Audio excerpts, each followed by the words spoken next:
Like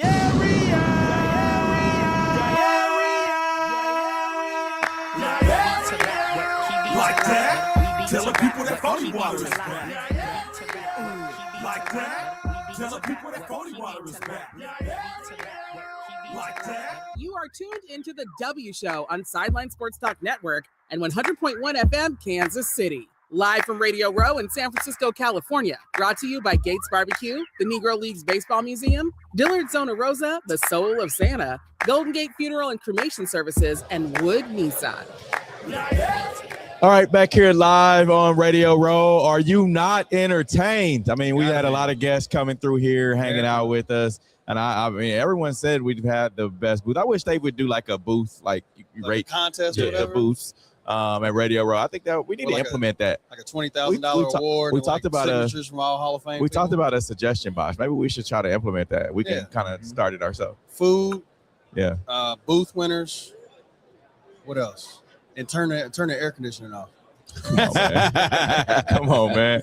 All right, like I said, we're back here live from Radio Row. Appreciate everyone hanging out with us, watching us. If you're in Kansas City, it's almost 5 o'clock. Thank you. And we have another guest joining us today, Mike Florio, who's with the NFL Network. How you doing, sir? I'm doing great. I'm so thankful to be here with you guys. And I'm a little biased because I was with someone else, but your set, it might be the nicest one here. I appreciate you. Thank you. Yeah, it took a lot of time. 3 a.m. we stayed up on Sunday. But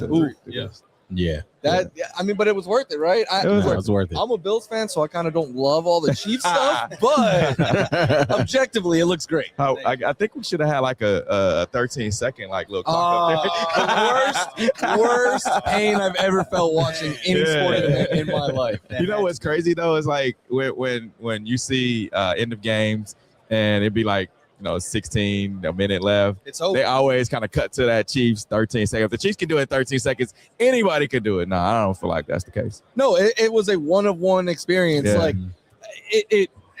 I know the Bills now, we're 8 years into Josh Allen's career, and they're like, are they ever going to get over the hump? That year was the year, in my opinion. Like, he walked off the field, he was going crazy. All you got to do is squib it and then not play soft coverage, right? And McDermott was like, nah, kick that through the end zone, and then we're going to play 15 yards back, because my theory, and nothing will ever change my mind on this, is Tyreek Hill burned them twice in that game, and he was like, no way, I'm not letting Tyreek Hill walk us off right now. I'll go to overtime. And it was a terrible decision. Straight up. For sure. So of course you're here on Radio Row. Super Bowl weekend. This your first time on Radio Row? No. I was there a couple years ago when it was in LA. I didn't go last year in Louisiana, but I'm here. And then next year it's back in LA, which is where I'm from now. Okay. So I'll be there again next year if you guys are down. Are you surprised about the teams playing? About the what? The two teams playing Super Bowl? Yes. Coming into the year, I did pick the Patriots to make the playoffs. I picked Mike Vrabel to be the coach of the year, but I did not have Seattle getting in. I thought their ceiling was probably something like 9, maybe 10 wins. And then even going into the playoffs, I was like, Bills Rams was my Super Bowl pick. I had Bills Commanders before the season, but then Jaden gets hurt, everything. So I changed it in our midseason picks to Bills Rams. And I thought we were destined for that because I was like, the AFC, like, there's talented teams, but I thought Josh Allen was the best quarterback in the playoffs by far. And then on the other side, I'm thinking the Rams, like, it took a miracle for Seattle to beat the Rams on Thursday night. So I'm like, all right, I think the Rams are going to get their number. And I'm not going to say it took a miracle, but it did take the Rams shooting themselves in the foot a couple times. It did. This guy is not a Josh Allen fan. Yeah. You are a Josh Allen supporter. I want to see this kind of argument go around because he thinks Jalen Hurts is better. Now Jalen Hurts. We had Adam up here, and he kind of spoke to Jalen just had some bad offensive coordinators, Nick Sirianni and all that or whatever. But I think that Justin Herbert is a better quarterback than Jalen Hurts. And we go through this debate because Justin's been through a lot of offensive coordinators, same as Jalen. Yeah. But Jalen has the more talented team. And I just sit back and watch because Pat is the quarterback, star quarterback. I'm going to annoy all of you guys right now. In my opinion, look, Pat is the GOAT right now. Like, I get it. He's got the accomplishments. He's got the resume. No one can touch that. Yeah.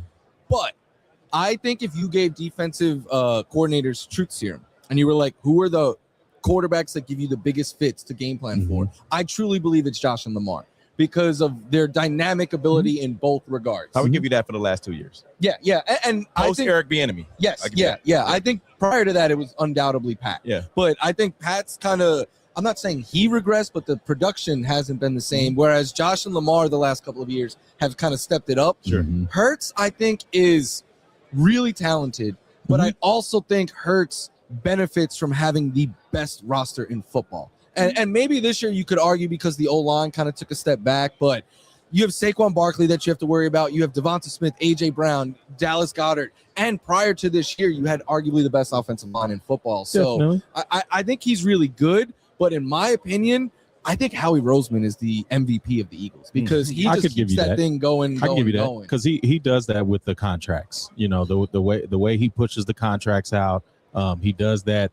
Maybe that comes back to bite them in 3 or 4 years. Maybe not. But I would be with you on that point about Jalen Hurts if he wasn't number 2 in the MVP before he had the Saquons and all of that. And that's what I think it is. Like I think a lot of and I tell Mike this. I feel like if we're going with shooters, he's an Army guy. If we're going with shooters, Josh Allen is a guy he's going to have the street sweeper out. He's going to knock down everything and all that. But then Jalen Hurts is the sniper. Okay. He's a sniper. He's precise. I like that. He's going to use 1 or 2 bullets. Josh is probably going to use about 250 in the mag. And if you look at it, we could look at any type of military style of movie. What's the best movies? The movies that everything blows up, a whole lot of shooting. You'd never get a movie that's about a sniper that just We had one. bang. And we had had a one. couple of movies about snipers. About one of the greatest snipers of all time. It was just one, though. okay, but you have far more Rambos. You have far more, yeah. And so that's my comparison of the two. Because what makes Josh Allen like one of the better quarterbacks in the league is his physicality. Yeah. Like he can throw the ball really far. He can run the ball. He's a big body, but also the intangibles of what his scouting report was coming out of college, not really great at reading defenses. There's certain things that he doesn't do well, but what could help Josh get over that hump, I think, is an Andy Reid type of quarterback whisperer type of coach, a coach that can really hone him in outside of being Superman. And the 3 quarterbacks we're talking about, the Josh Allens, the Patrick Mahomes, the Lamar Jacksons, their organizations expect them to do everything. And I feel like organizations need to take more off of the quarterbacks with Patrick Mahomes. We see it this year with the injury, that he had. A lot was on his plate. And you can't expect a guy to do that 7, 8, 9, 10 years. So I might say something that on a Kansas City show, you guys might get upset at me. But I say that I have a Bills podcast, sick podcast, Bills Banter with me and Stevie Johnson. I say it a lot on that show. To me, think about the last few years, right? It's the AFC has come down to Bills, Chiefs, and it's been 3-point games. Right. And I'm not saying the legacies would be completely different or the stories would be the same, but you compare the supporting cast, right? Mm-hmm. Patrick Mahomes has, at worst, a top 5 coach of all time, right? All right. Travis Kelce, the greatest tight end of all time. Tyreek Hill, in my opinion, the most influential wide receiver of his generation. Easy. I won't say he's the best. I think you could argue Jefferson or Chaser, but I think when Tyreek is out there, his presence impacts the defense more and how you're going to play. Then he has Chris Jones, who I will say I think is the best defensive playoff performer of the last 10 years. Since outside of Aaron Donald. Yeah. He's a different beast. But outside of that, 95 is going to be making the play when you need him to. Please tell me who the Bills have anywhere close to any of that. Well, I would give you that. That was 2019, 2020, 2021, Pat. After 2021, he was throwing balls to Kadarius Toney. Exactly. I mean, come on. I swung and missed on Tony. Come on. But he's still at Travis Kelce. Yeah, I mean, he's still Still an Andy Reid. aging Travis Kelce. Chris Jones, Trying who to dilute is no, we're not diluting anything. No. Like I was And- telling you, Chris Jones was one You know of who I the. think was one of the biggest best attributes to defenders. the Chiefs, though, Mhm. and they hate me for this. It was the refs. I've seen Oh so my many goodness. I've seen so many 1-point games that were swayed by some of the refs calls. If you Yes. don't I want know it to be it- a and I know- 1-point game, I play know- better. I agree. Yes. Like this year, the Bills, I think they got screwed by the refs against Denver. I've been defending Play that better. for a while. But that was my biggest point was like if you don't turn the ball over 4 prior times, Exactly. you're not in that position. And so that's part of my thing. Like if you look at basketball, when Jordan was playing, he was the guy. But also when Jordan was playing, you had your Clyde Drexlers, you had your Dominique Wilkins, but those guys weren't as clutch as Is Jordan without Pippen, without Phil, without No, Rodman, he's- you know, like he's- Well, no. and it's he's- the Don't know. whole- Yeah. and he's not, but it's also some guys are just leaders of men. Yeah. And it's tough to replace that. And I think Josh Allen is not there as far as a leader of men, but also I think if you take more off of his plate, give him a little less. And a lot of quarterbacks have talked about it. Like, you know, you have your half field reads versus your full field reads. And I think being able to take some of the things off of Josh Allen's plate helps him progress a little more to take that next step. But he's not the only one. We're going to see one here in Sam Darnold. Like Sam Darnold was, we just talked about him from high school. Like he was the guy in high school. He was the guy at USC. He gets to the NFL. Jets don't have the formula that he needs. Certain things in Carolina didn't happen the way he's the backup in San. And I think being a backup in San Francisco helped his career to get to where he is. So now he goes to Minnesota.